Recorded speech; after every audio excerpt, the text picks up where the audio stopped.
ओम शांति। 25 सितंबर 2022 अव्यक्त बाप दादा के महावाक्य। ओरिजिनल डेट 24 सितंबर 1992। मुरली का टॉपिक सत्य और असत्य का विशेष अंतर। आज दिलाराम बाप अपने सर्व बच्चों के दिल की आश पूर्ण करने के लिए मिलन मनाने आए हैं। अव्यक्त रूप में तो सदा सर्व बच्चे मिलन मनाते रहते हैं, फिर भी व्यक्त शरीर द्वारा अव्यक्त मिलन मनाने की शुभ आश रखते हैं। इसलिए बाप को भी अव्यक्त से व्यक्त में आना पड़ता है। बाप दादा इस समय चारों ओर देश विदेश के बच्चों को देख रहे हैं। मन से मधुबन में है, आप साकार में हो और अनेक बच्चे अव्यक्त रूप से मिलन मना रहे हैं। बाप दादा भी सर्व बच्चों के स्नेह का रिटर्न दे रहे हैं जहां भी हैं, लेकिन याद द्वारा बाप के समीप दिल में है। सबके स्नेह के साज बाप दादा सुन रहे हैं। बाप जानते हैं कि बच्चों के लिए सिवाय बाप के और कोई याद करने वाला है नहीं, और बाप को भी सिवाय बच्चों के और कोई है नहीं। सदा इसी स्मृति में रहते हैं कि मैं बाबा का और बाबा मेरा। यही स्मृति सहज भी है और समर्थ बनाने वाली है। ऐसा स्मृति स्वरूप स्नेही बच्चा साकार में तो क्या, लेकिन स्वप्न में भी कभी असमर्थ हो नहीं सकता। असमर्थ होना अर्थात मेरा बाबा के बजाय कोई और मेरापन आता है। एक मेरा बाबा यह है मिलन मनाना। अगर एक के बजाय दो मेरा हुआ तो क्या हो जाता? वह है मिलना और वह है झमेला। कई बच्चे समझते हैं बाबा तो मेरा है ही, लेकिन और भी एक दो को मेरा करना ही पड़ता है। कहते हैं और कोई नहीं, सिर्फ एक आधार चाहिए। लेकिन वायदा क्या है? एक बाप दूसरा ना कोई, या एक बाप एक और भोले बन जाते हो। उस एक में अनेक समाये हुए होते हैं, इसलिए झमेला हो जाता है। इस पुरानी दुनिया में भी ऐसे खिलौने मिलते हैं जो बाहर से एक दिखाई देता है, लेकिन एक में एक होता है। एक खोलते जाओ तो दूसरा निकलेगा, दूसरा खोलेंगे तो तीसरा निकलेगा। यह भी ऐसा ही खिलौना है, दिखाई एक देता लेकिन अंदर समाये हुए अनेक हैं। और जब झमेले में चले गए तो मिलन मनाना कैसे हो सकता? झमेले में ही लगे रहेंगे या मिलन मनाएंगे? सिर्फ दो नहीं सोचो। सिवाय एक बाप के संकल्प में भी अगर कोई आत्मा को व प्रकृति के साधन को मेरा सहारा स्वीकार किया तो यह ऑटोमेटिक ईश्वरीय मशीनरी बहुत फास्ट गति से कार्य करती है। जिस सेकंड अन्य को सहारा बनाया, उसी सेकंड मन बुद्धि का बाप से किनारा हो जाता है। सत्य बाप से किनारा होने के कारण बुद्धि असत्य को सत्य, रॉन्ग को राइट मानने लगती है, उल्टी जजमेंट देने लगती है। कितना भी कोई समझाएगा कि यह राइट नहीं है, लेकिन वह यथार्थ को, सत्य को भी असत्य की शक्ति से समझाने वाले को रॉन्ग सिद्ध कर देगा। यह सदा याद रखो कि आजकल ड्रामा अनुसार असत्य का राज्य है और असत्य के राज्य अधिकारी प्रेसिडेंट रावण हैं। उसके कितने शीश हैं, अर्थात असत्य की शक्ति कितनी महान है। उसके मंत्री, महामंत्री भी बड़े महान हैं। उसके जज और वकील भी बड़े होशियार हैं।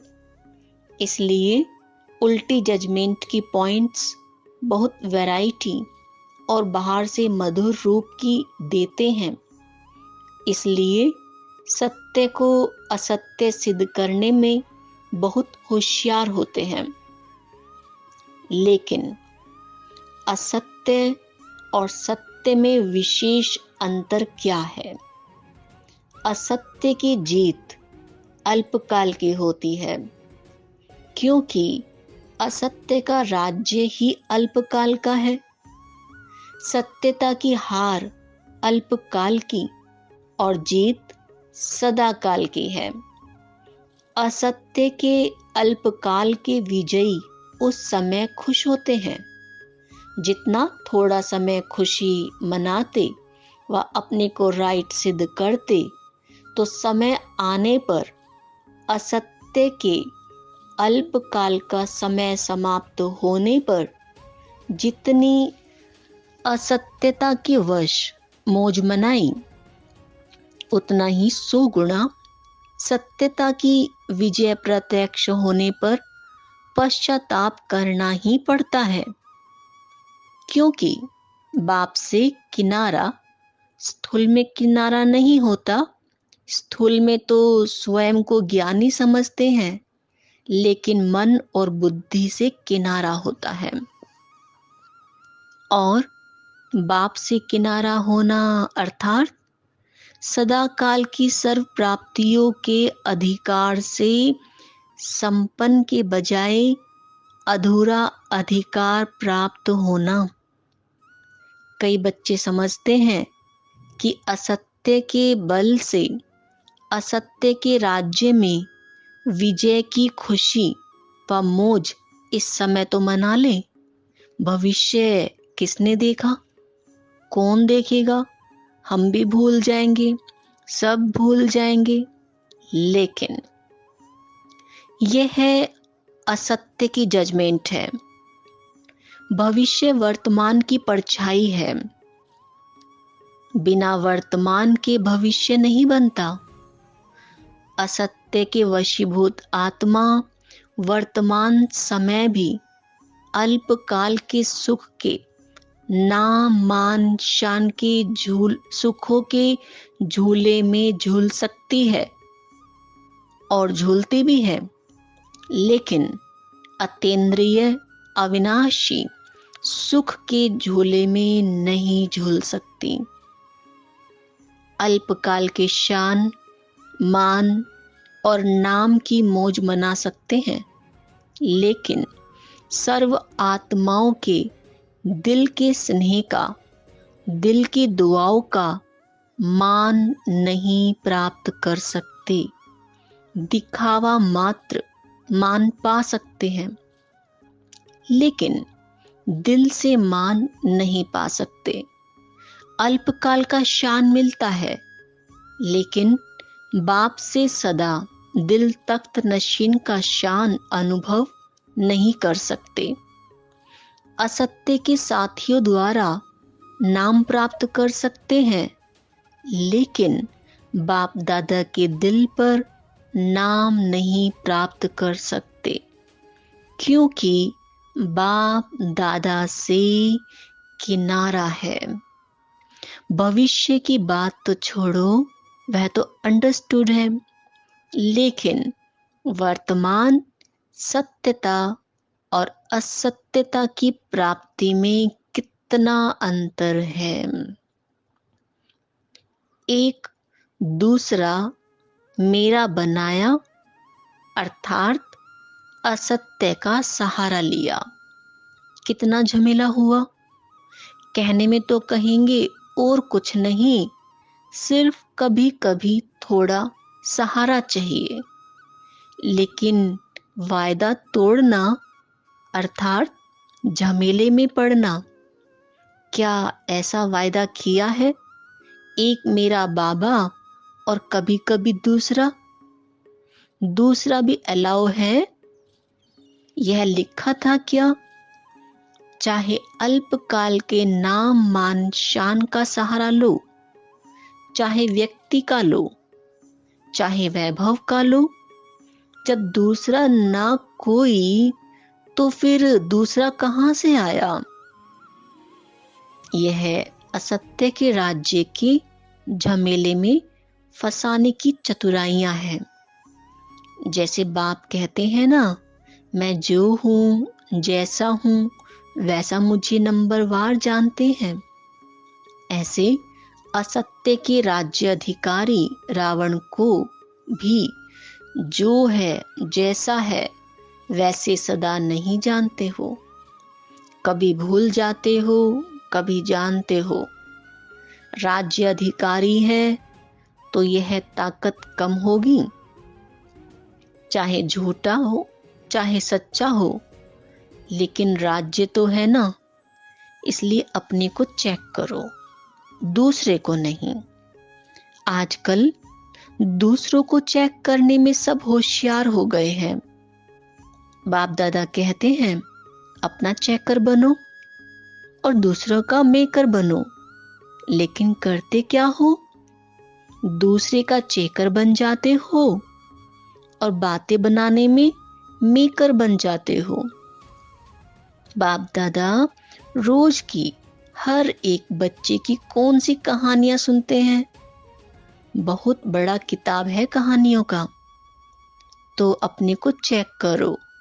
दूसरे को चेक करने लगते हो तो लंबी कथाएं बन जाती हैं, और अपने को चेक करेंगे तो सब कथाएं समाप्त हो एक सत्य जीवन की कथा प्रैक्टिकल में चलेगी। सभी कहते हैं बाबा आपसे बहुत प्यार है, सिर्फ कहते हो व करते भी हो, क्या कहेंगे? कभी कहते हो, कभी करते हो।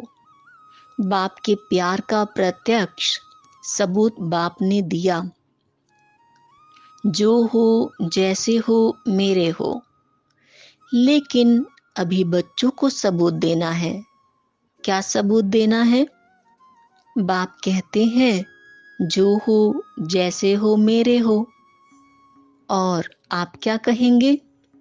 जो है वह सब आप हो। ऐसे नहीं, थोड़ा थोड़ा और भी है। बाप से प्यार है, लेकिन कभी कभी असत्य के राज्य के प्रभाव में आ जाते हैं। अच्छा, चारों ओर के यथार्थ सत्य को परखने वाले सच्चे बाप के सच्चे बच्चों को सर्व स्नेह में समाये हुए श्रेष्ठ आत्माओं को, सर्व सदा वायदे को निभाने वाली समर्थ आत्माओं को, सर्व यथार्थ परखने वाली शक्तिशाली आत्माओं को, सर्व याद और सेवा में निर्विघ्न रहने वाले, सदा साथ और समीप रहने वाले बच्चों को याद, प्यार और नमस्ते। मधुबन निवासियों प्रति अव्यक्त बाप दादा की मधुर महावाक्य। मधुबन निवासियों को कितने प्रत्यक्ष फल मिलते हैं? मधुबन की विशेषता क्या है जो और कहां नहीं मिलती? श्रेष्ठ कर्म भूमि पर रहने वाले सदा फॉलो फादर करते हैं। मधुबन की श्रेष्ठता तो यह है कि ब्रह्मा बाप की विशेष कर्म भूमि है। तो मधुबन निवासी जो भी कर्म करते हैं वो फॉलो फादर करते हैं। कर्म भूमि में विशेषता कर्म की है, तो कर्म में फॉलो है। जो भी अमृत वेले से लेकर रात तक कर्म करते हो उसमें फॉलो फादर है। मधुबन निवासियों को और एक्स्ट्रा कर्म भूमि की याद का बल है। वह कर्म में दिखाई देता है, वह देना है। क्या कहेंगे? आप अपने में देखते हो, एक एक कदम सामने लाओ। उठना, बैठना, चलना, बोलना, संबंध संपर्क में आना, सब में ब्रह्मा बाप के कर्म को फॉलो है। कर्म भूमि का फायदा तो यही है ना, तो इतना लाभ ले रहे हो। शक्तियां क्या समझती हैं? कर्म भूमि का लाभ जितना मधुबन ले सकता है उतना औरों को लेने आना पड़ता है, और आपको मिला हुआ है।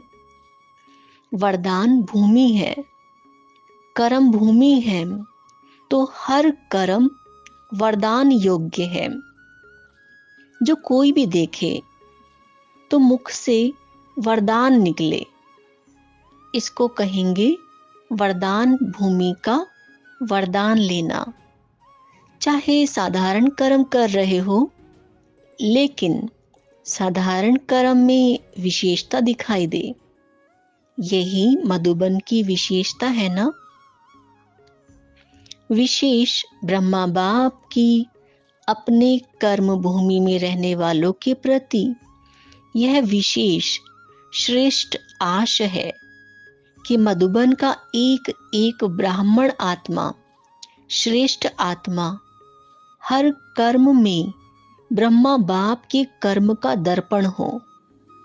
तो दर्पण में क्या दिखाई देता है? यही दिखाई देता है ना। अगर आप दर्पण में खड़े होंगे तो हूबहू आप ही दिखाई देंगे या दूसरा? तो ब्रह्मा बाप के कर्म आपके कर्म के दर्पण में दिखाई दें। भाग्यवान हो। यह तो सदा सभी कहते भी हैं और है भी, लेकिन हर कर्म में ब्रह्मा बाप के कर्म दिखाई दें। यही सर्टिफिकेट कौन लेगा और कब लेंगे? लेना तो है ना, या ले लिया है? जिसने यह सर्टिफिकेट ले लिया है कि हर कर्म में ब्रह्मा बाप के कर्म दिखाई दे रहे हैं, उनका बोल ब्रह्मा का बोल समान, उठना, बैठना, देखना, चलना सब समान, ऐसा सर्टिफिकेट लिया है? जिसको लेना है वो हाथ उठाओ। यह भी अच्छा है, कहने से पहले करके दिखाएंगे, लेकिन यह लक्ष्य रखो कि हर कर्म बाप समान हो। ब्रह्मा बाप को फॉलो करना तो सहज है ना। निराकारी बनना अर्थात सदा निराकारी स्थिति में स्थित होना, उसके बजाय कर्म में फॉलो करना उससे सहज है। तो ब्रह्मा बाप तो सहज काम दे रहा है, मुश्किल नहीं। तो सभी लक्ष्य रखो कि मधुबन में जहां देखें, जिसको देखें, ब्रह्मा बाप के कर्म दिखाई दें। कर्म में सर्वव्यापी ब्रह्मा कर सकते हो। जहां देखें ब्रह्मा समान हो सकता है ना।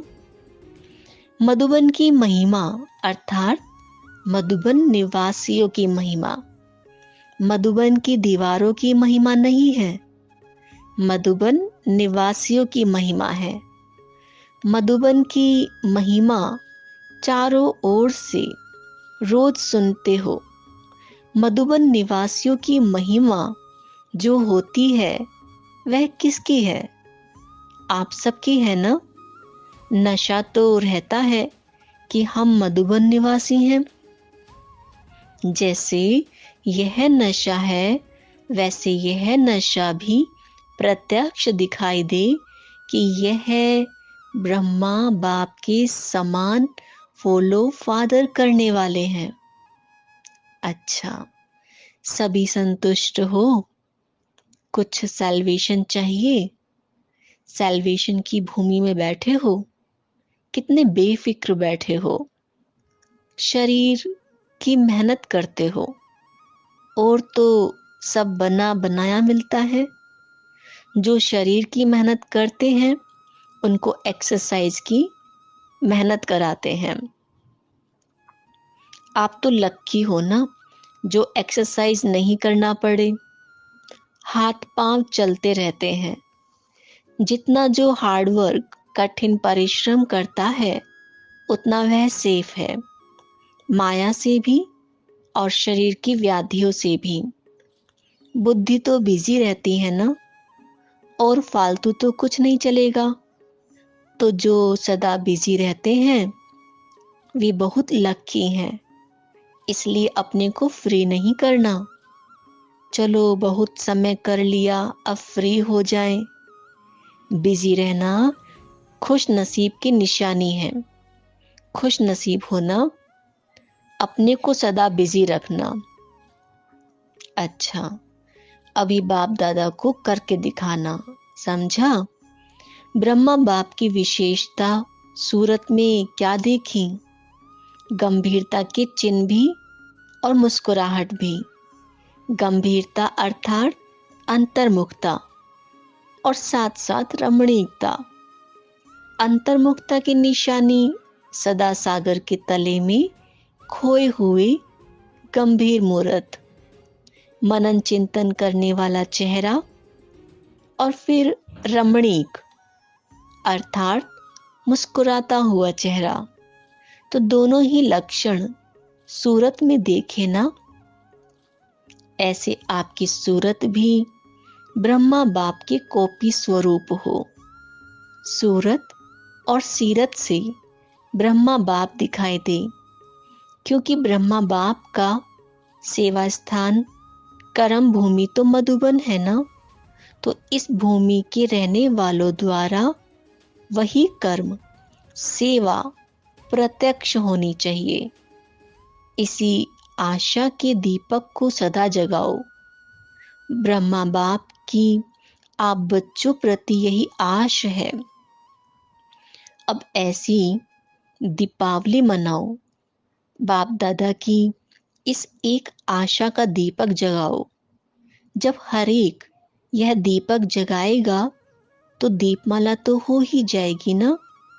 दीपमाला में भी देखो, अगर बीच में एक दो दीपक बुझे हुए हों तो अच्छा लगेगा। अगर बीच बीच में एक दो दीपक भी टिमटिमाता है तो अच्छा नहीं लगता। इसलिए सर्व जगे हुए दीपकों की माला।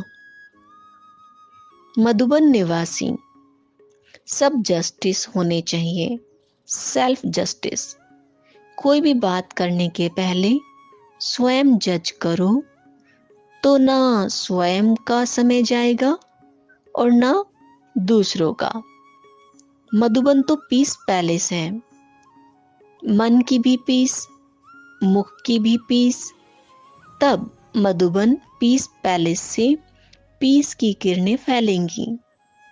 आप पीस पैलेस वालों से सभी पीस की भिक्षा मांगते हैं, क्योंकि वे स्वयं ही स्वयं से तंग हो रहे हैं। विनाशकारियों के पास अभी तक आपके पीस की किरणें पहुंचती नहीं हैं, इसलिए कश्मकश में है, कभी शांत कभी अशांत। तो उन्हों को शांत करने के लिए पीस पैलेस से पीस की किरणें जानी चाहिए। तब उन्हों की बुद्धि में एक ही फाइनल फैसला होगा, खत्म करेंगे और शांत हो शांति धाम में चले जाएंगे। तो ऐसे भिखारियों को अब महादानी बन महादान व वरदान देने वाले बनो।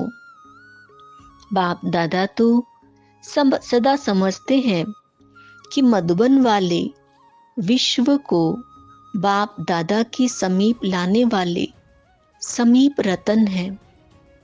तो अब ऐसा सबूत दिखाओ।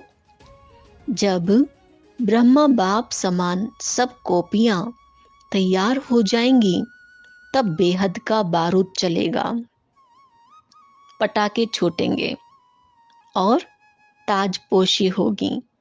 तो अब यह डेट फिक्स करो। जब आप सब ब्रह्मा बाप की बिल्कुल फोटोकॉपी होंगे, तभी यह डेट आएगी। मधुबन निवासी जो चाहे वह कर सकते हैं। अच्छा, तो अभी सब क्या सोच रहे हो? बाप दादा के पास मन के संकल्पों की ही कैमरा नहीं, लेकिन हर एक के मन में क्या चलता है वह भी बाप दादा स्पष्ट देख सकते हैं। साइंस वाले तो अभी तक कोशिश ही कर रहे हैं कि ऐसी कैमरा निकालें जो अंदर के संकल्प की रेखाएं मालूम हो जाएं। वे बेचारे मेहनत बहुत कर रहे हैं। यह सब इन्वेंशन करते करते रह जाएंगे और आप तैयार हुए साधन कार्य में लगाएंगे। अच्छा, वरदान। परखने की शक्ति द्वारा कुसंग व व्यर्थ संग से बचने वाले शक्तिशाली आत्मा भव। कई बच्चे कुसंग अर्थात बुरे संग से तो बच जाते हैं, लेकिन व्यर्थ संग से प्रभावित हो जाते हैं, क्योंकि व्यर्थ बातें रमणीक और बाहर से आकर्षित करने वाली होती हैं। इसलिए बाप दादा की शिक्षा है, ना व्यर्थ सुनो, ना व्यर्थ बोलो, ना व्यर्थ करो, ना व्यर्थ देखो, ना व्यर्थ सोचो। ऐसे शक्तिशाली बनो जो बाप के सिवाय और कोई भी संग का रंग प्रभावित ना करे। परखने की शक्ति द्वारा खराब व व्यर्थ संग को पहले से ही परख कर परिवर्तन कर दो, तब कहेंगे शक्तिशाली आत्मा। स्लोगन। सदा हल्केपन का अनुभव करना है तो बालक और मालिकपन का बैलेंस रखो। ओम शांति।